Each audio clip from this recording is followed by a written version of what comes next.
Olá, seja bem-vindo a mais um culto da Igreja Presbiteriana de Tambaú. Esta comunidade de corações amigos e de braços abertos que recebe você, sua família e amigos com muita alegria e satisfação. Na sequência de cultos do mês de novembro, que tem como tema geral verdades que não mudam no mundo sempre em mudança, hoje nós vamos falar da esperança no meio do desespero.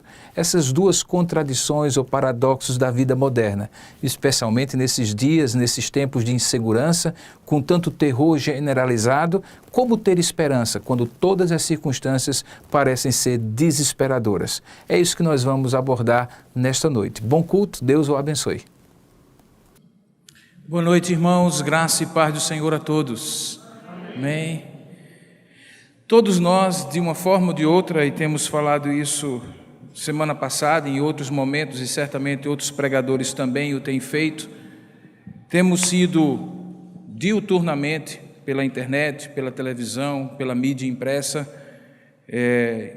confrontados com os fatos que aconteceram ou que têm acontecido relacionados ao terror de grupos islâmicos na Europa. Hoje eu falei pela manhã. Eu não pretendo falar todas as vezes nas próximas semanas, mas há um aspecto que tem me chamado bastante atenção. E talvez seja uma leitura, talvez muito pessoal, muito subjetiva, muito minha, mas que eu gostaria de compartilhar com os irmãos. Não é necessariamente sobre os fatos em si, mas como as pessoas estão reagindo aos fatos, e particularmente lá naquela região. Hoje mesmo eu estava lendo uma revista semanal que tinha uma reportagem que dava um certo tom pessoal numa das partes do acompanhamento da matéria, sobre como as pessoas estavam enfrentando lá na Europa, especialmente na França, o trauma de repente, numa sociedade, se encontrar com um sentimento que talvez para nós brasileiros até seja mais comum, de absoluta insegurança, de estar se olhando e vendo as coisas ao seu redor para ver se não tem ninguém estranho ou se não tem ninguém que pode nos fazer o mal. Nós que temos convivido com esse sentimento no Brasil, sabemos bem como ele é. Mas para alguém que vive numa sociedade que não tem esse costume, a reportagem dizia que é algo aterrador. Eu imagino que seja mesmo. Mas há um aspecto que me chamou muito mais atenção na reportagem, que é a incapacidade que as pessoas têm tido de encontrar o tom emocional para lamentar o que aconteceu. Há uma série de sentimentos envolvidos. Há pessoas que falam de perdão, outras falam de vingança, umas falam de luto por aqueles que perderam, ou de luto por aquilo que está se tornando o lugar onde eles moram. No meio desse luto, há muito medo, muitas tentativas de explicação que confundem ainda mais, de modo que fica muito claro para mim, fazendo uma observação, talvez um pouco a partir dos meus aspectos mais de psicólogo social, que eu olho e vejo uma sociedade que não encontrou e que não tem encontrado o tom emocional certo para lamentar. Lamentar é mais do que se entristecer, irmãos. Lamentar está naquela fronteira entre a tristeza que não nos diz respeito, embora nos afete, tipo assim, alguém morreu. Hoje mesmo eu estava lendo essa mesma revista e falava de um atleta jovem que no auge da sua juventude morreu. Eu fiquei triste, porque imaginar um homem aos 40 anos de idade, fazendo um esporte em alta performance, de repente morrer de uma doença que nada tinha a ver com aquilo que ele praticava, um problema renal que não foi curado, um atleta neozelandês de rugby. Eu fiquei assim, puxa vida, deve ser horrível, né? A pessoa está no auge da fama, de repente morrer, fiquei triste. Mas se você me perguntar o nome do sujeito, eu não sei nem quem ele é. É uma tristeza distante, percebe? É diferente daquela tristeza de quando você perde alguém que diz respeito a você. Semana passada os irmãos sabem que eu perdi uma tia minha que era uma das mais queridas e mais próximas. E esses dias eu tenho tido muito envolvimento com muitas atividades, mas todas as vezes que eu paro um pouquinho e acalmo o coração, a lembrança dela vem muito forte. Eu lamento muitos momentos que eu não vou ter mais com ela. como também a família. Você entende então que tristeza é uma coisa, lamento é outra, e que lamento está justamente naquela interface, naquela fronteira entre a tristeza comum e o luto, e que, portanto, para que você possa servir-se do luto para superar a dor, é preciso você lamentar? Pois eu olho e não vejo naquela sociedade as pessoas conseguindo encontrar o tom para lamentar. Tem muito sentimento envolvido, muita ira, muita vingança, muito desejo de morte e, ao mesmo tempo, muito medo do que pode acontecer, e, enfim, eles não têm conseguido lamentar, porque lamentar não é fácil. Lamentar não é fácil. Há pessoas aqui no nosso meio que também já perderam pessoas, e eu vejo a luta de cada uma delas, mesmo meses depois, tentando superar o lamento e fechar o seu luto, que é tão difícil, porque a vida impõe isso a gente. Imagine que você está com uma pessoa que você ama, viva ali, e de repente, no outro dia, tudo que tinha que ser dito já foi dito, porque não há mais como ser dito, tudo que tinha sido projetado para fazer, não há mais como fazer, e ali você tem que superar aquela dor, porque a vida impõe que você supere. Não é fácil. Quando eu penso então em Lamentações, eu fico procurando na Bíblia Sagrada o que Deus tem a dizer sobre isso. E deixa eu lhe dizer uma coisa, Deus tem tanto a dizer sobre isso, que um livro inteiro foi escrito para expressar a lamentação de um homem num contexto histórico que ele viveu de perdas terríveis. Você deve estar lembrado que um profeta chamado Jeremias, conhecido na história como profeta chorão, foi assim conhecido na história, porque escreveu, além da profecia que recebeu de Deus, 5 poemas de lamentação, que juntos formam o livro de Lamentações de Jeremias. É lá onde nós iremos ler a palavra de Deus em busca do que Deus diz sobre a esperança que nos permite superar o lamento. Dentro daquela série que nós estamos ministrando nos domingos à noite do mês de novembro, de verdades que não mudam num mundo em constante mudança. Hoje a verdade é: há esperança, apesar do lamento que muitas vezes toma conta de um coração desesperado, seja por tragédias pessoais, seja por tragédias coletivas. Abra sua Bíblia, portanto, no livro de Lamentações de Jeremias. Nós vamos ler no capítulo 3, a partir do verso 1. E nós vamos ler no capítulo 3 alguns versículos, alguns dos quais no início, para que você possa compreender a razão daquilo que Jeremias fala. Esse texto de Lamentações de Jeremias, capítulo 3, talvez tenha o versículo mais conhecido sobre esperança que a Bíblia tem e que muitos conhecem até de cor. Mas para que esse versículo, que diz que eu quero trazer à memória o que pode me dar esperança, faça sentido, você precisa entender o que havia no coração de Jeremias, que era motivo suficiente para ele não ter esperança. Porque só quem sabe os motivos para não ter esperança compreende como a esperança que Deus deu e que Deus dá é sobrenatural. Lamentações de Jeremias, capítulo 3, a partir do verso 1. Jeremias dizia na primeira pessoa do singular: eu sou o homem que viu a aflição pela vara do furor de Deus. Ele me levou e me fez andar em trevas e não na luz. Deveras ele volveu contra mim a mão e de contínuo todo dia. Fez envelhecer a minha carne e a minha pele, despedaçou os meus ossos, edificou contra mim e me cercou de veneno e de dor. Fez-me habitar em lugares tenebrosos, como os que estão mortos para sempre. Cercou-me de um muro e já não posso sair, agravou-me com grilhões de bronze, e ainda quando eu clamo e grito, ele não admite a minha oração. Fechou os meus caminhos com pedras lavradas, fez tortuosas as minhas veredas, fez-se como um urso à espreita, um leão de emboscada. desviou os meus caminhos e me fez em pedaços, deixou-me assolado. Entesou o seu arco e me pôs como alvo a flecha. Fez que me entrassem no coração as flechas de sua aljava. Fui feito objeto de escárnio para todo o meu povo e a sua canção todo o dia.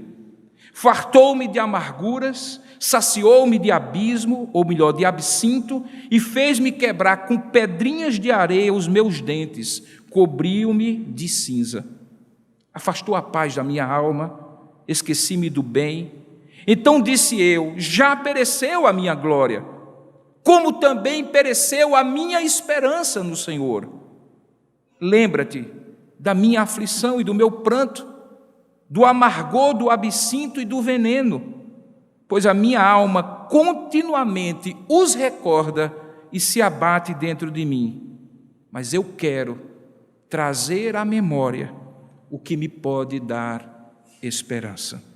É que as misericórdias do Senhor são a causa de não sermos consumidos, porque as suas misericórdias não têm fim, renovam-se cada manhã.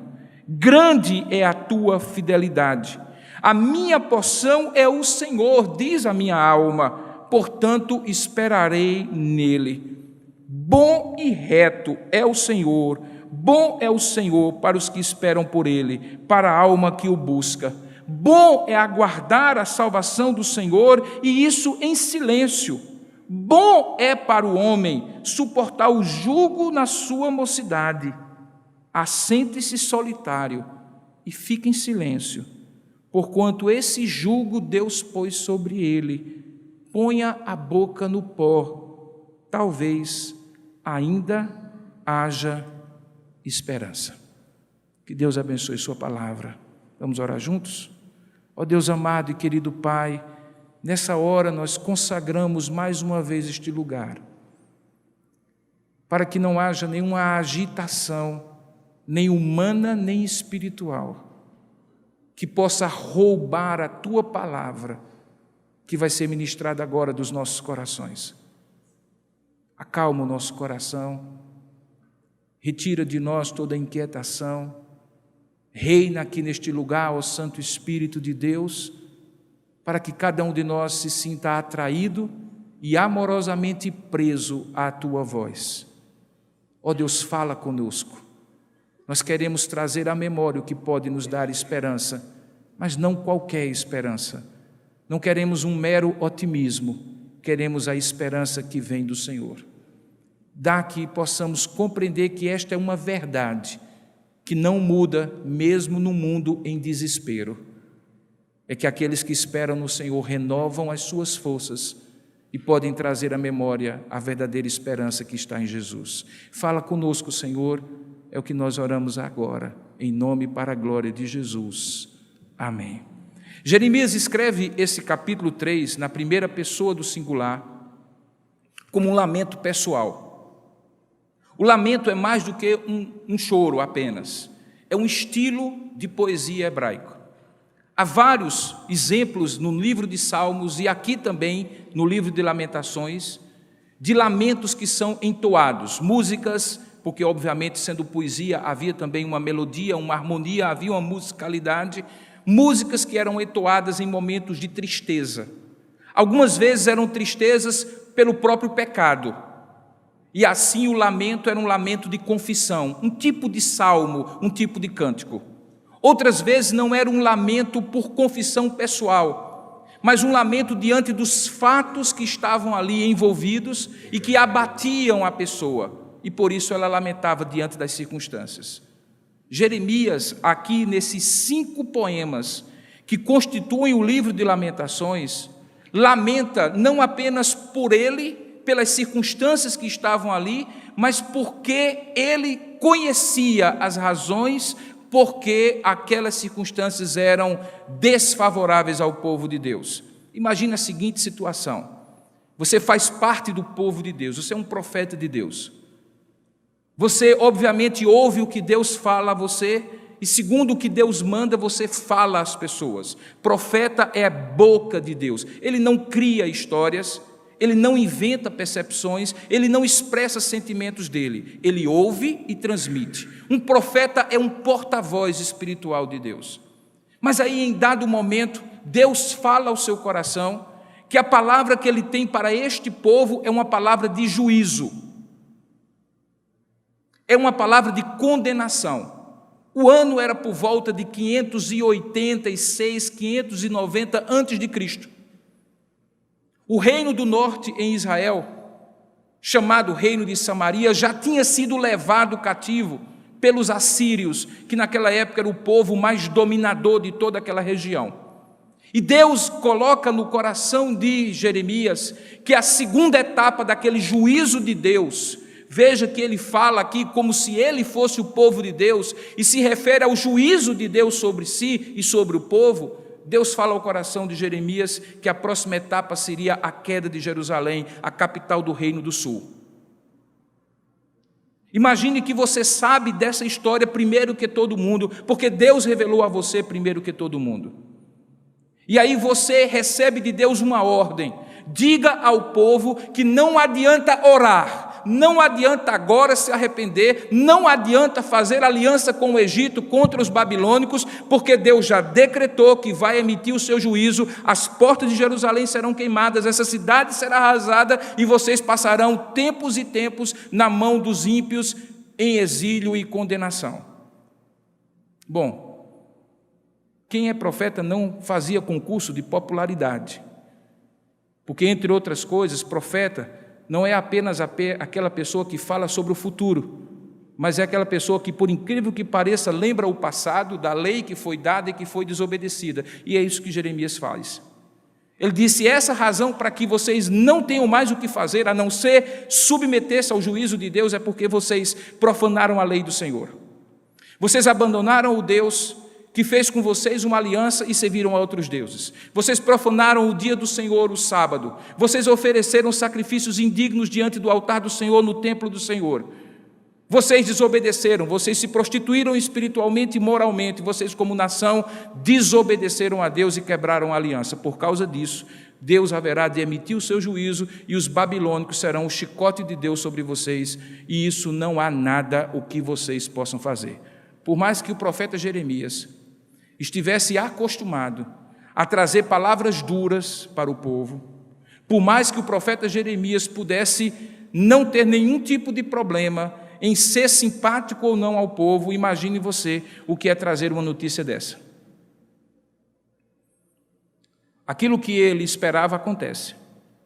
O povo se volta contra ele. Sabe aquela história de que portador não merece pancada? Não aconteceu com Jeremias.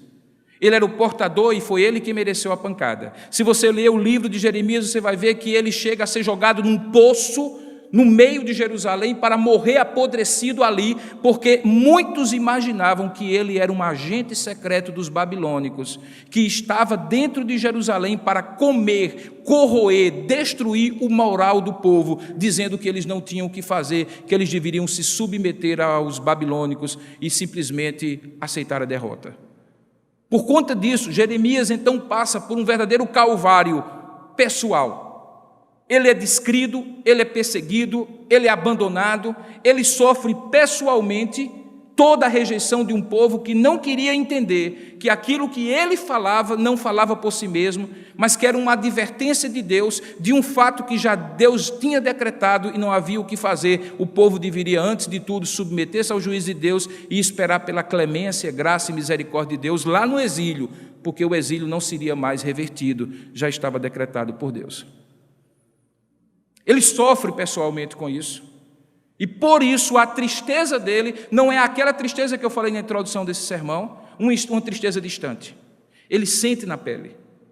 E porque ele sente na pele, porque ele era judeu, porque o próprio povo dele se levantou contra ele quando ele proferiu a profecia, porque ele foi injustiçado e sentiu na pele a dor daquilo que Deus estava para fazer, não apenas por causa da dor do povo, mas por causa da dor de Deus, que havia sido abandonado pelo povo e por isso agora julgava o povo. Jeremias então abre a sua boca e escreve esse livro chamado Lamentações.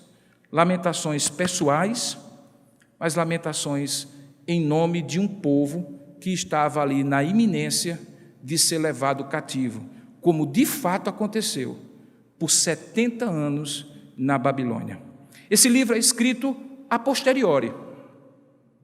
É quando já acontece a destruição de Jerusalém, e Jeremias, provavelmente lá no exílio, começa a ter a inspiração de Deus para escrever os fatos que tinham acontecido. E Deus vai então dando para ele as memórias e as lembranças do que tinha sido dito, do que tinha sido escrito, da reação do povo, e ele então começa a escrever. Veja que há coisas que são muito próximas de certas realidades nesse livro, das nossas realidades. Por exemplo, é muito comum que pais, e há muitos pais aqui, quando veem os seus filhos trilhando por caminhos que não são os caminhos, pela experiência pessoal, pela experiência de vida e pelo conhecimento da palavra, advertem 1, 2, 3 vezes: filho, filha, esse não é o caminho, não vai dar certo, não é por aí, olha, não dá certo isso, você vai sofrer isso, isso, isso e isso, olha, vá para o painho, vá por maninha, olha, não dá certo. Olha, quem faz isso, recebe isso e isso, é a lei, é normal, aconteceu comigo, eu errei, não queria que você errasse. E aí você vai exortando, você vai dizendo ao filho o que ele deveria fazer, qual o caminho que ele deveria seguir, mas via em regra, assim como infelizmente aconteceu conosco na juventude, quando também ouvíamos essas advertências, e eventualmente a nossa cabeça dura e o nosso nariz empinado fazia com que nós pensássemos que sabíamos mais da vida, mais do que os próprios pais. Os filhos nossos fazem isso. E aí de repente chega um momento que você começa a sentir que só lhe resta lamentar. Aí vem a primeira pancada, e você vê o filho sofrendo, ou a filha sofrendo, e aí você sente a dor como se fosse com você. E aí você sente que poderia ter sido evitado, mas já não tem mais o que fazer. Você agora, no máximo, ora e pede a Deus que abençoe o filho ou a filha rebelde. Essa é uma situação relativamente comum. Como é uma situação relativamente comum quando, no contexto de uma nação, particularmente no momento em que nós estamos passando, muitos diziam: olha, determinadas coisas poderiam ser diferentes se a gente se posicionasse dessa ou daquela forma, social e politicamente, mas alguma coisa não foi ouvida, alguma coisa não foi prestada atenção, alguma coisa não foi obedecida, e aí todos começamos a sofrer. E obviamente aqueles que antecipadamente advertiam acerca das coisas diziam: agora não tem o que fazer, né? Nós estamos no barco, vamos todos sofrer. Esse é o tipo de situação que Jeremias estava passando. Veja, ele não foge de Jerusalém. Ele está no meio da circunstância e ele descreve essa circunstância com cores muito fortes. Veja, ele fala no primeiro versículo, capítulo 3, versículo 1, que ele é o homem, representante deste povo, que viu a aflição que o povo estava paravendo. Na verdade, nós poderíamos dizer assim, ele não somente viu e presenciou, mas Deus permitiu que ele antevisse, porque Deus deu a ele a profecia. E ele viu essa aflição e entendeu que essa aflição que ele iria passar junto com o povo tinha uma razão, não tinha a ver necessariamente com o pecado de cada um, ou dele em particular, mas envolvido com todos, tinha a ver com a vara do furor de Deus sobre o povo. Então ficou muito claro que não era alguma coisa que, como em outras circunstâncias, eles podiam se ajoelhar e dizer: Deus, nos livra dos nossos inimigos, porque eles estão nos perseguindo porque somos fiéis a Ti. Não, dessa vez era do tipo assim: Senhor, eis aí os inimigos que Tu enviaste para nós como chicotes Teus para nos chicotear por causa da nossa desobediência a Ti. Sabe, Deus é soberano, querido, e por mais que isso não pareça ser o Deus amoroso que você conhece ou que você prefere conhecer, saiba que o mesmo Deus amoroso, cuja misericórdia de eternidade a eternidade, é um Deus justo, santo, que não leva brincadeiras feitas com Ele, como se fossem pecados feitos contra Ele, como se fossem brincadeiras, e certamente emite o seu juízo e a sua disciplina sobre o seu povo. Jeremias então compreende de maneira correta que não era o caso de pedir livramento mais de Deus, porque Deus é que estava fazendo aquilo. E aí ele descreve pessoalmente, com cores, como eu falei, muito fortes, tudo aquilo que representava, por exemplo, confusão. Veja que ele fala que ele levou, verso 2, Jeremias a andar não na luz, mas em trevas, uma metáfora que significa confusão, caos no meio do povo. Veja que ele identifica no versículo 3 que aquilo era vara do furor de Deus, porque o Senhor mudou contra ele a sua mão, e de contínuo todo dia, e isso produziu nele, versículo 4, não apenas consequências reais, mas também emocionais, fez envelhecer a sua carne, e fez envelhecer a sua pele, e despedaçou os seus ossos. Fala de amargura de alma, fala de veneno e dor, fala de absinto e amargura, toda aquela situação de estar confinado dentro dos muros de Jerusalém, com um exército ao redor, esperando que falte comida e falte água para que o exército invada. E você dentro daquelas muralhas, por isso ele diz assim, fez-me habitar em lugares tenebrosos, edificou contra mim e me marcou com veneno e dor. Você está ali dentro sem saída, confuso, com dor, sentindo no corpo e nas circunstâncias ao seu redor que tudo está contra você.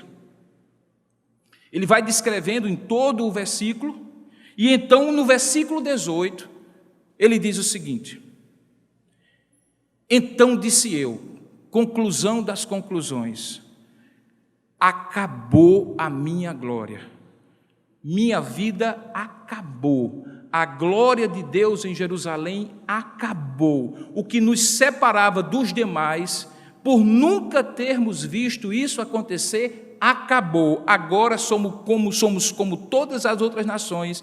Tudo o que acontece com os outros também acontece conosco. Já pereceu a minha glória e, como consequência, também a minha esperança no Senhor. E aí ele introduz o tema da mensagem de hoje, que é a verdadeira esperança. Ele então começa a trabalhar de onde é que vem essa verdadeira esperança. Porque circunstancialmente, certamente não era. Se ele fosse fazer uma leitura da realidade, tudo indicava isso que ele acabou de dizer, que a sua glória, a glória dele e a glória do povo já tinha perecido, e que, portanto, também tinha perecido a esperança deles no Senhor. Porque aquilo que era a grande confiança de Israel, que eles tinham um Deus poderoso, vitorioso, Jeová Nissi, que era a sua bandeira e que tinha vencido tantos homens e tantos exércitos e tantos reis, até levá-los à terra prometida, agora já tinha acabado. Eles eram um povo que podiam ser derrotados tanto quanto qualquer outro povo. Aí ele então diz assim, verso 21, mas eu quero tomar uma decisão. Veja que quando ele diz eu quero, é uma decisão que ele toma. Porque a esperança não tem a ver, irmãos, com sentimentos. Na verdade, as grandes virtudes não têm a ver com sentimento. O amor não é um sentimento. A paixão é, mas o amor é uma decisão. A fé não é um sentimento. A fé é uma certeza. Você decide confiar em alguém, mesmo que você não veja, e naquilo que ele fala, mesmo que você não tenha como provar. É uma decisão, não é um sentimento. A esperança não é diferente. E aqui fica muito claro que o que Jeremias faz é, eu estou vendo tudo e tudo indica que não há por que eu ter esperança. Mas eu decido trazer à memória, selecionar das minhas lembranças, de tudo o que eu conheço da vida, de tudo o que eu vivi da vida, de tudo o que eu conheço de Deus, de tudo o que eu passei na vida, eu quero selecionar aqueles momentos que possam me trazer esperança. Porque se eu abrir os olhos e ver os momentos atuais que eu estou passando, estes não poderiam mesmo me dar esperança. A gente entende então que a esperança verdadeira não é uma leitura das circunstâncias da vida que, por serem favoráveis, pode lhe dar otimismo. A esperança de Deus, muitas vezes, é contra as circunstâncias. E por isso ela é diferente. Na verdade, você vê isso em certas obras de literatura. Van Dyck gosta muito de cinema, ele deve lembrar que existe uma espécie de plot, uma espécie de enredo clássico no cinema ou nas obras de arte, de um modo geral, nas narrativas de um modo geral. É quando o herói parece estar completamente perdido. É quando as coisas que estavam sendo construídas parecem chegar ao ponto do não retorno, não tem como resolver, e de repente vem aquele exército, do nada. Lembra Senhor dos Anéis? Lembra outras obras clássicas? Sempre aparece um livramento contra todas as circunstâncias. Se cria um anticlímax, não vai dar certo. E de repente o clímax vem do inesperado e do sobrenatural. Alguma coisa acontece e o herói é salvo. Tanto é que é muito fácil você saber quem não vai morrer no final do filme. É o herói. É claro que em alguns filmes mais sofisticados o herói morre. E essa é uma das maneiras de mostrar que a vida não é ideal. Ela é muitas vezes real. Às vezes o herói morre. Aqui, Jeremias está dizendo assim, eu quero trazer à memória o que me pode dar esperança, porque as circunstâncias da vida que eu estou vivendo agora, elas não me dão esperança. Eu sei que vai acontecer, eu sei que Jerusalém vai ser destruída, porque Deus falou e não tem o que ser feito. Eu sei que não vai dar certo, mas eu entendo que isso é um propósito de Deus, e porque é um propósito de Deus, eu me lembro de outras vezes em que tudo deu errado, e Deus de alguma maneira me ensinou uma lição que me livrou para o resto da vida de repetir esse erro, tantas vezes quanto essas oportunidades aconteceram na minha vida. Ele disse, eu quero trazer à memória o que me pode dar esperança. E aí nos versículos seguintes, verso 22, 23 e diante, ele dá as razões para a verdadeira esperança. A primeira delas é que a verdadeira esperança repousa exclusivamente numa coisa chamada misericórdia de Deus. O que é misericórdia?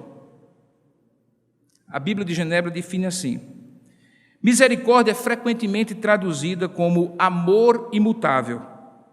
A característica central de Deus, expressada aqui nesse texto, em seu relacionamento com Israel. Em outras palavras, misericórdia é o fato de Deus dar ao povo aquilo que ele não merece, mas que ele precisa, porque é povo da aliança. Quando Deus é misericordioso conosco, ele não tem pena de nós. Pena, além de galinha, temos nós. Pena é um sentimento que nos faz condoer-se por alguém, pensando que aquilo que está acontecendo com aquela pessoa, eventualmente não é justo. Puxa vida, tão jovem morreu. Puxa vida, tão bom acabou. Puxa vida, eu fiz tudo certo e não deu errado, e tem gente que faz tudo errado e dá certo. Quando a gente se condói pelas pessoas, eventualmente a gente sente o sentimento de compaixão, porque sente que alguma coisa não está certo e não foi justo com aquela pessoa.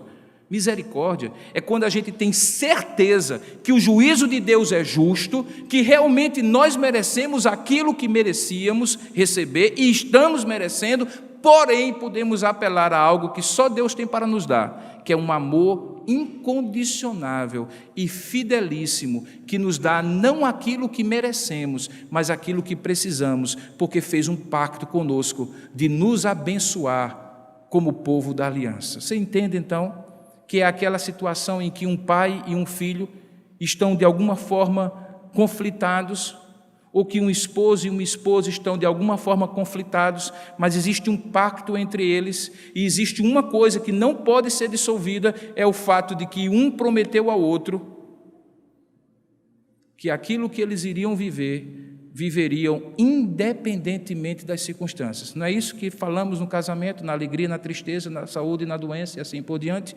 Ou seja, a fidelidade que é baseada numa decisão de dar ao outro, não o que o outro merece sempre, mas o que o outro precisa. Inclusive, isso é um bom segredo para o casamento. Porque se no casamento você der a outra pessoa só o que ela merece, sabe quantos dias você fica casado? 30 segundos. Se há um relacionamento em que nós precisamos exercer misericórdia, não pena, mas misericórdia é no casamento. Porque no casamento nós frequentemente somos capazes de magoar tão profundamente as pessoas que dizemos amar, que somente um perdão misericordioso faz com que elas não nos abandonem. E essa é a essência da decisão do amor, exercer misericórdia e não juízo por aquela pessoa que nós amamos. Assim também é entre pais e filhos, assim também é entre irmãos em Cristo, assim também, como reflexo, é entre Deus e o seu povo da aliança. Ele diz então que as misericórdias do Senhor são a causa de não sermos completamente consumidos, porque as suas misericórdias não têm fim. Então, a primeira razão que ele deduz para que o povo tenha esperança é o fato de que Deus não muda, que eu mesmo sendo infiel, ele permanece fiel, porque não pode negar-se a si mesmo e me dar não aquilo que eu mereço, mas aquilo que eu preciso. E isso é misericórdia. Preste bem atenção que o que ele está dizendo aqui é que eles seriam castigados por Deus, disciplinados por Deus, os babilônicos iriam invadir Jerusalém, seria queimada, mas o nome deles não seria apagado da terra, eles não seriam completamente consumidos. Por quê? Porque Deus permanecia fiel mesmo quando disciplinava o seu povo. Sabe, quando Deus nos disciplina, Ele nos disciplina para nos ensinar, não para nos destruir. Essa é a diferença da provação de Deus para a tentação do diabo. A provação de Deus, Deus nos prova para nos aprovar. A tentação do diabo, ele nos prova para nos reprovar. Ele é o nosso inimigo, ele não tem misericórdia, ele é cruel, ele quer nos destruir. Deus não. Deus pode até nos moer. E sabe, queridos, em alguns momentos é até bom ser moído por Deus, porque toda facilidade gera flacidez. A coisa mais fácil do mundo é se esquecer de Deus quando tudo vai muito bem. E sabe quem são as maiores provas dessa verdade? Estão aqui, eu e você. É só você lembrar da sua vida e da sua história. Que quando os ventos eram favoráveis, você deduzia que era sorte, merecimento ou qualquer outra coisa. E nunca imaginava que era o amor de Deus sendo expresso para você, a ponto de você se sentir tão constrangido que não pudesse ser de outro o seu amor e o seu afeto mais íntimo e a sua dedicação mais concentrada que não fosse dada para Deus. E aí Deus tira a sua mão para que você simplesmente sinta que sem Ele nada você é, nada você tem, nada você faz. É porque Deus lhe odeia? Não. É porque Deus lhe ama. Porque o pai disciplina ao filho que ama.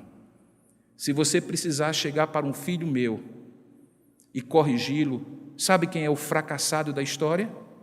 Não é meu filho, sou eu. Porque quem tem que disciplinar meu filho sou eu e não você. Se ele não está com disciplina, em algum momento ele pensará assim: será que meu pai realmente me ama? Porque ele não tem cuidado de mim. Ele não coloca limites para mim, Ele não diz o que eu não posso, Ele não me livra das minhas más decisões. Para Ele tanto faz, tanto fez que eu faça o que quiser, porque para Ele eu não tenho valor nenhum. Assim é também com o povo de Deus e Deus disciplina o seu povo para mostrar que nós somos valiosos para Ele, que nós não podemos ser como mulas e jumentos que só podem ser obedientes se forem no cabresto. Não, Deus nos dá cabrestos, mas quando esses cabrestos nos ferem a boca, nos fazem chorar e clamar, é porque a nossa disparada estava para longe dos caminhos de Deus e quem estava sobre nós precisou puxar os arreios e fazer com que nós conduzíssemos de volta a nossa vida para o caminho do Senhor. Todos nós sabemos o que isso significa. Jeremias entendeu isso.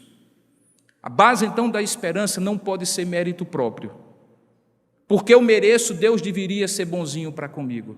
A base da misericórdia, ou a base, desculpe, da esperança é a misericórdia. É justamente porque eu não mereço que Deus, eu posso contar com Ele. E para isso eu trago à memória todas as outras vezes que eu também não mereci e Ele mesmo assim me abençoou. Na verdade, eu costumo dizer que é muito melhor você reconhecer a bênção de Deus na abundância daquilo que Ele lhe dá, para você não ter que reconhecer a disciplina de Deus na escassez daquilo que Ele lhe tira. Sabe, irmãos, frequentemente nós temos sido abençoados, mas muito abençoados. E nessas horas, por incrível que pareça, a gente faz alguma coisa que é insolente demais a Deus: eu mereço, o Senhor tem que me abençoar mesmo, afinal de contas eu mereço. E aí Deus então mostra que você não merece, que Ele vai lhe sustentar com o mínimo minimorum, simplesmente por causa da misericórdia dEle. E aí veja como é muito claro como essa misericórdia é exercida. Ela se renova, verso 23, a cada manhã. Essa expressão a cada manhã ou a cada dia, ela é repetida algumas vezes na Bíblia. Sabe o que ela significa? Doses diárias, porque se você tivesse uma dose única, não teria o efeito que você precisa ter. Veja, por exemplo, o pão nosso de cada dia. Você lembra os episódios no Êxodo, quando o povo estava saindo do Egito e Deus deu o maná? Qual era a regra? A regra é assim: todos os dias vocês vão acordar e vocês vão coletar o maná para este dia. Não tentem acumular o maná para o dia seguinte, a não ser da noite da sexta para o sábado, porque no sábado vocês não podem fazer trabalho, e então na sexta para o sábado eu darei porção dobrada, e vocês então comerão 2 dias e o maná não vai estragar. Agora, se vocês coletarem dobrado pela ambição e pela desconfiança de vocês na minha provisão diária, dizia o Senhor, o maná vai estragar. E não é que estragava? Não é que estragava? O que é que Deus dizia a cada dia? Porque Deus nos ensina na oração dominical o pão nosso de cada dia. Porque aqui Ele diz que as misericórdias dele se renovam a cada manhã.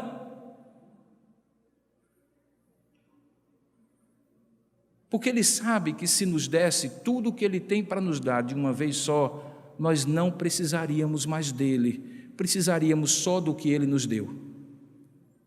Não é assim que nós fazemos, irmãos, e o paralelo é tão claro com os nossos filhos.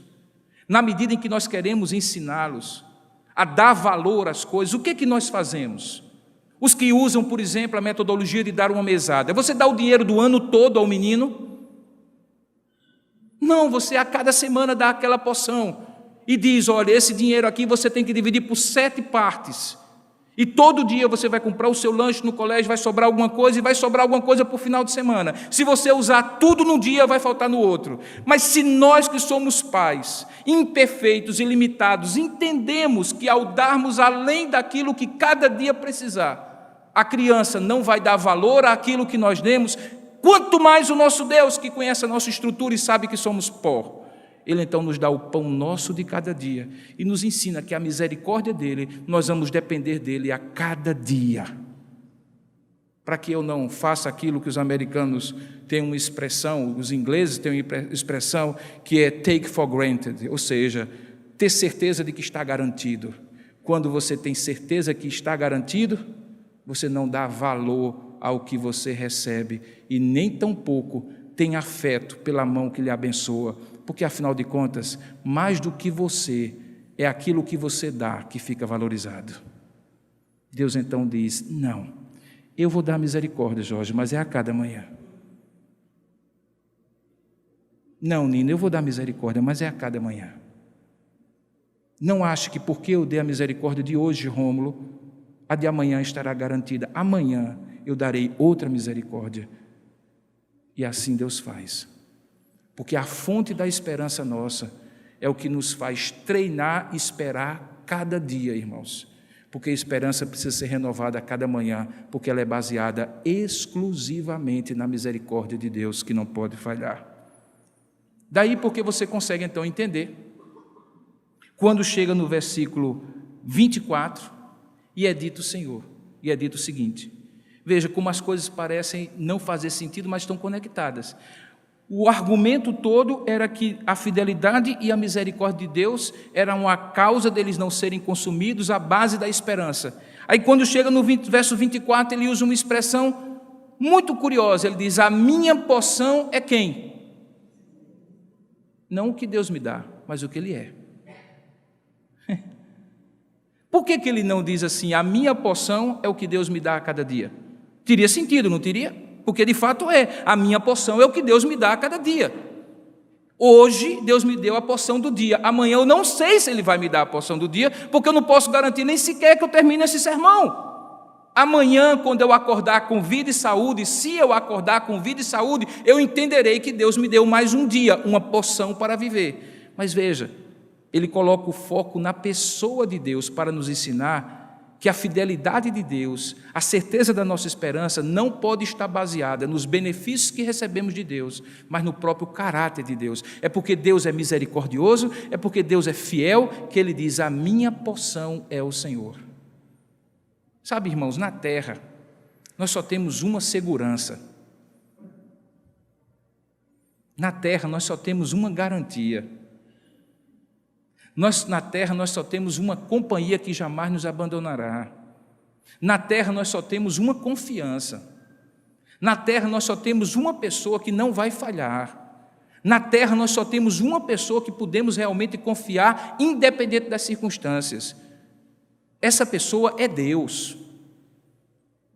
Há pessoas que lhe amam, que lhe fazem promessas sinceras e verdadeiras que jamais lhe abandonarão, que lhe proverão de todas as necessidades.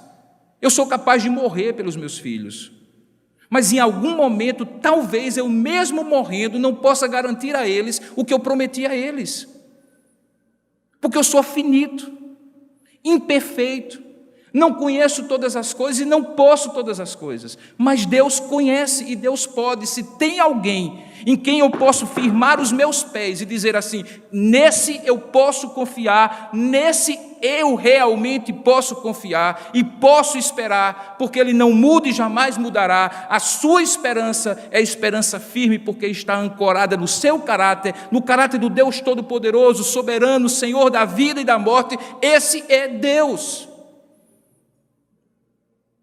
É o único que nunca falha, nem nunca falhará. É o único que nunca muda, nem nunca mudará. Daí você entende o que ele diz logo depois. E eu estou só expondo o texto, irmãos. Veja o que é que ele diz logo no final do capítulo 24 e no capítulo 25. Ele começa uma série de coisas que ele diz que são boas. Ele diz: a primeira coisa, já que a minha porção é o Senhor, então a minha alma diz: eu esperarei nele. Aí ele diz: por isso, bom é o Senhor para os que esperam por ele, para a alma que o busca. No verso 26 ele diz outro bom: bom é aguardar a salvação de quem? Do Senhor, e isso em silêncio. O silêncio aqui não é simplesmente calado, mas é aquela palavra que não precisa ser dita, porque ela está altissonante no coração. Dentro de mim, a minha alma diz: pode confiar, porque você não está confiando no homem, você está confiando no Deus Todo-Poderoso. Ninguém precisa ouvir e ninguém precisa lhe socorrer, porque o Deus que conhece o seu coração sabe em quem está a sua confiança. Bom é aguardar a salvação do Senhor, e isso em silêncio. E aí ele termina dizendo: bom é para o homem suportar, esperar por um tempo, aguentar o tranco, ainda na sua época de mocidade. E como fazer isso? Assente-se solitário, aprofunde sua vida com Deus, fique em silêncio, porque este é um jugo que Deus põe sobre aquele que, pondo a boca no pó, tendo uma atitude de humildade diante de Deus, para ele ainda há esperança. Eu comecei essa mensagem dizendo que eu olhava para a Europa, para aqueles cidadãos ali, aquele povo que não está acostumado a conviver com a violência e com a insegurança, e diante de tudo aquilo eu dizia, no início dessa mensagem, que eles não sabiam ainda como lamentar. Quando Jeremias nos ensina a lamentar, ele coloca o foco daquilo que pode nos livrar do lamento como uma angústia completa, porque deixa-me dizer, eu não acho ruim a angústia, eu acho desagradável. Porque em muitos momentos da minha vida e da sua vida, se você lembrar, a angústia foi que lhe livrou de morrer na acomodação.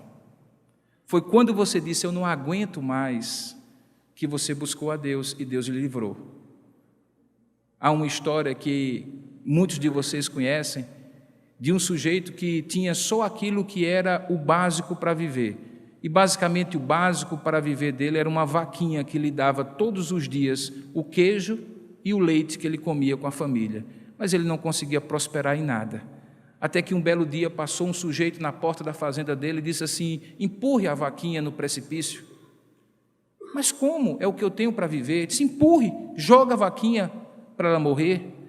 E o sujeito então resolveu atender aquele conselho meio enlouquecido e jogou a vaquinha.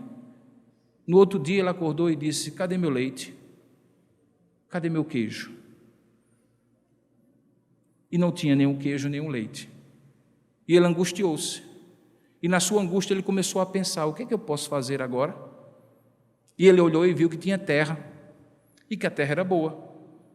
Mas como antes a vaquinha lhe dava o que era necessário, a vaquinha lhe dava o que era necessário, ele nunca tinha olhado para a terra. Mas agora não tinha mais a vaquinha, e a angústia de não ter, que eu digo que é a melhor angústia que pode existir, a angústia do não ser, a angústia do não ter e a angústia do não poder. São três grandes amigas, são péssimas companhias, não é bom ficar junto delas muito tempo. Mas se você souber fazê-las aliadas suas, você vai ver que quando você não tem, você encontra um jeito de ter. Quando você não pode, você encontra recursos para poder. E quando você não sabe, você se propõe a conhecer. E aquele homem então resolveu arar a sua terra e se tornou um agricultor muito próspero. E então, quando aquele homem, anos depois, passou na frente da sua fazenda e viu toda a diferença naquele campo e como a casa tinha sido ampliada e como havia plantação e riqueza, ele perguntou: e o que foi que aconteceu? E disse: eu joguei a vaquinha no precipício. Alguns momentos da nossa vida, irmãos, que nós precisamos passar por angústias e dificuldades para compreender que Deus tem algo muito maior para nós. O povo de Deus passou 70 anos no exílio. E por 70 anos eles sofreram em terra estranha. Se você quer ouvir o que era o choro daquele povo, leia o Salmo 137. No Salmo 137 ele diz assim: aqui nas margens dos rios da Babilônia, eles me pedem, ou eles nos pedem para cantar músicas. Como poderíamos cantar músicas se a nossa língua se apegou à boca devido à tristeza de estarmos em terras estranhas? Se as nossas harpas e liras nós penduramos porque não temos mais motivo para louvor? Ah, Senhor, como dera eu estar em Jerusalém. E aí eles cantam toda a história do retorno. Sabe, irmãos, é quando Deus põe a sua mão sobre nós e nos tira os motivos humanos, racionais e circunstanciais para ter esperança, que Ele deseja que os nossos olhos se voltem para os motivos sobrenaturais para que tenhamos esperança. Às vezes não somos nós que jogamos a vaquinha no precipício. Às vezes é Deus que deixa a vaca ir para o brejo, para que a gente possa compreender que as misericórdias do Senhor é que são a causa de não sermos consumidos. A melhor maneira de lamentar, irmãos, é lamentar aos pés de Deus. Isso Jeremias fez. A melhor maneira de lamentar e chorar a perda é chorar a perda aos pés de Deus. E Jeremias fez isso. E porque ele fez, ele viu o propósito de Deus naquela destruição de Jerusalém e pôde ver para além daquilo que as circunstâncias lhe apareciam. Talvez essa seja exatamente a circunstância em que você está. Talvez essa seja exatamente a situação em que alguns de nós estamos, seja do ponto de vista profissional e financeiro, seja na relação conjugal ou com os filhos, seja no contexto geral da nossa vida. Nós olhamos e pensamos assim: o cenário está de crise, não vai ter mais jeito, aqui não tem solução. E aí, de repente, no meio do desespero, há uma verdade que não muda, é que se você decidir trazer à memória o que pode lhe dar esperança, você vai redescobrir que o que pode lhe dar esperança é que as misericórdias de Deus são garantidas para você, elas se renovam a cada manhã, porque grande é a sua fidelidade. Uma das coisas mais maravilhosas é caminhar com Deus depois de alguns anos. Depois de alguns anos, você caminhando com Deus, você vai ter um histórico, uma série histórica do que Deus já fez na sua vida, e você vai se lembrar. Uma das coisas gostosas, doídas às vezes, mas gostosas, de ser pastor de uma comunidade anos a fio, é porque eu olho para alguns de vocês que estão aqui, e mesmo que você não se lembre, eu me lembro de ter estado com alguns de vocês e lembrar de momentos de profunda angústia que já houve na vida de vocês, em que tudo parecia perdido, o mundo tinha se acabado, não havia esperança, e você chorou, eu chorei com você, e nós oramos, alguns oraram, e de repente, pela graça de Deus, pela misericórdia do Senhor, Ele agiu em seu favor, e você está aqui agora, exclusivamente porque você trouxe à sua memória o que pode lhe dar esperança. Naquela ocasião e hoje também, as misericórdias do Senhor se renovam a cada manhã. Grande é o Senhor, Ele é a nossa porção. Curva a sua cabeça por um instante e tome uma decisão agora. Traga à memória o que pode lhe dar esperança. Vamos fazer um exercício? Faça aí um inventário. Peça a Deus que sonde o seu coração e pelo seu espírito lhe leve ao passado, para que você se recorde de momentos em que tudo estava perdido. Mulheres que perderam seus maridos, maridos que perderam suas esposas, filhos que perderam os pais e pais que perderam filhos, gente que faliu, quebrou, teve que recomeçar do zero, casais que quase se separaram, tragédias que tocaram a vida de vocês. E Deus foi misericordioso. Ele renovou a graça e a misericórdia dele na sua vida. Traga à memória isso, porque não há luta maior do que o Deus que luta com você. Foi isso que Jeremias aprendeu. Mesmo entendendo que ele e o povo mereciam aquele juízo de Deus, ele sabia que podia contar com a misericórdia do Senhor para além do juízo de Deus, para além da disciplina de Deus. E nisso ele confiou. Eu lhe convido a orar nesse momento, trazer à memória essas verdades e renovar a esperança do Senhor de toda a terra, do Senhor da sua vida. Ó Deus amado e querido Pai, é tão fácil, Senhor, abrir os nossos olhos e fazer a leitura da realidade desvantajosa e desfavorável, de crise, de caos, de confusão, de lutas, e simplesmente não ter nada a dizer a não ser falar como o teu profeta falou, que a glória já tinha ido e que a esperança já tinha morrido. É tão fácil, Pai, que os nossos olhos nos enganem e nos façam descrer, desanimar, desesperar. Isso é tão natural ao coração humano que infelizmente vive pelo que vê e não pelo que crê. Que somente a Tua graça pode nos ajudar agora, ó Santo Espírito de Deus, trazendo à nossa memória, nos fazendo relembrar dos inúmeros momentos, e não foram poucos, Senhor, que o Senhor renovou a Tua misericórdia para nós, noites que nós passamos acordados, pensando que no outro dia nada poderia acontecer de pior, e muito menos que algo poderia acontecer de melhor. E o Senhor, com a manhã de um novo dia, mesmo quando o choro durou a noite inteira, veio renovando alegria, fé, confiança e esperança.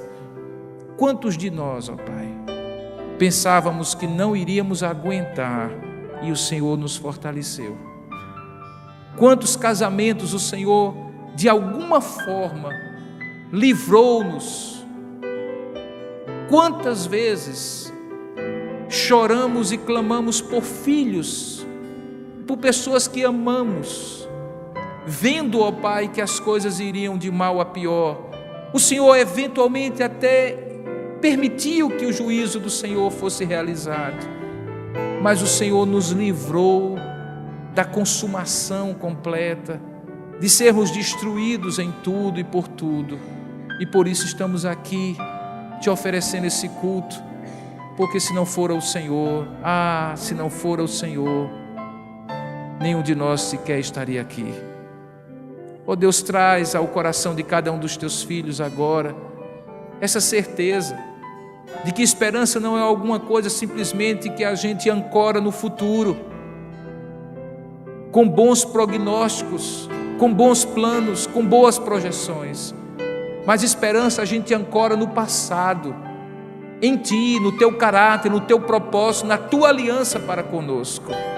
Tu és o Deus que garante, porque não falhas nem faltarás. Ensina isso ao Teu povo, para que nós possamos passar pelo vale da sombra da morte, seja a morte que for, e ao invés do lamento do desespero, nosso lamento seja substituído pelo lamento da esperança, não de uma cegueira que nega a realidade, mas de uma visão que vê para além da realidade, porque vê o Senhor agindo nos bastidores da nossa vida. Muito obrigado, Pai. Ensina isso ao Teu povo. É o que nós oramos em nome de Jesus. Amém, Senhor. Nosso Deus é soberano, Ele reina antes da fundação do mundo. Vamos cantar de pé, irmãos? Nosso Deus é soberano, Ele reina antes da fundação do mundo. Cante a terra sem forma e vazia,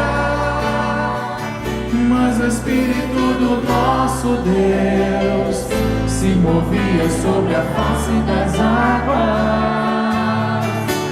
Foi Ele quem criou o céu dos céus, fez separação das águas da terra seca. Foi Ele quem criou os luminares, criou a natureza, formou o homem. Glória a Deus por suas maravilhas, pela sua grandeza. Glória a Deus, glória a Deus por suas maravilhas, pela sua grandeza. Glória a Deus. Cante assim, ó. Seja engrandecido, ó Deus da minha vida. Tu és o Deus da minha salvação. Ele é a nossa rocha.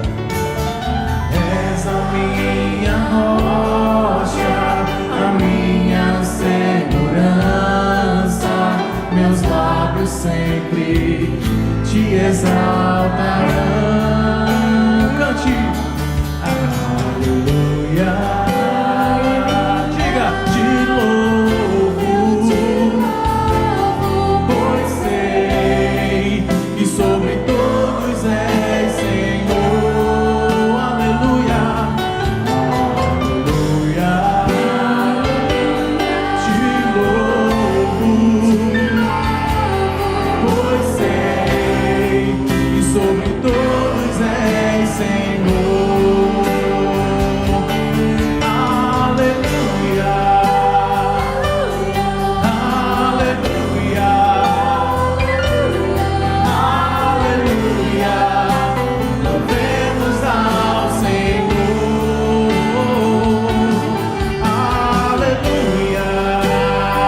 engrandecido. Seja engrandecido, ó Deus da minha vida.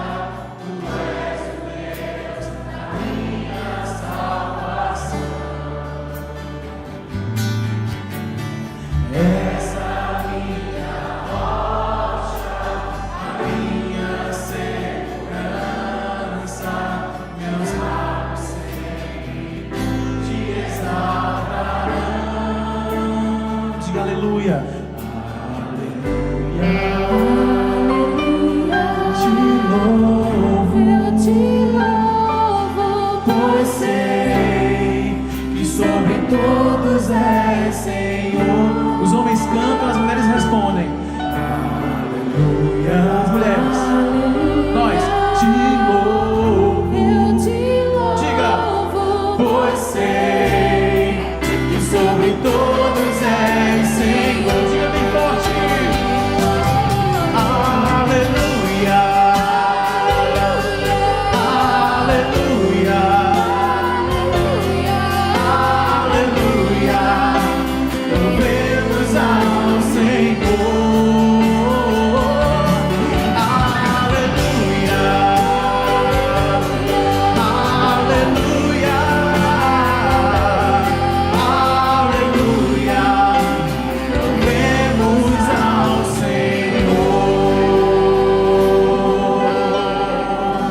Amém. Podem sentar, irmãos. E aí, mais esperançoso agora? Eu espero que sim. Afinal de contas, a nossa esperança, como você ouviu, não se resume a uma leitura otimista acerca das realidades ou das circunstâncias. A nossa esperança está em Jesus Cristo, aquele que não muda, que tem misericórdia e fidelidade para nos oferecer sempre. Desejo a você e a sua família e todos aqueles que estiveram conosco durante este culto que as bênçãos de Deus possam lhe acompanhar. Se você desejar estar conosco, não apenas assim, através da transmissão do culto, mas presencialmente, você está vendo aí na tela todas as informações das mídias sociais, do site da igreja e do endereço onde nós realizamos os nossos encontros, cultos e reuniões. Você será muito bem-vindo. Venha com sua família, traga seus amigos e convidados para estar conosco nesta comunidade da Igreja Presbiteriana de Tambaú, uma comunidade de corações amigos e de braços abertos. Queremos recebê-lo aqui entre nós. Deus o abençoe e uma excelente semana cheia da presença de Jesus. Até a próxima.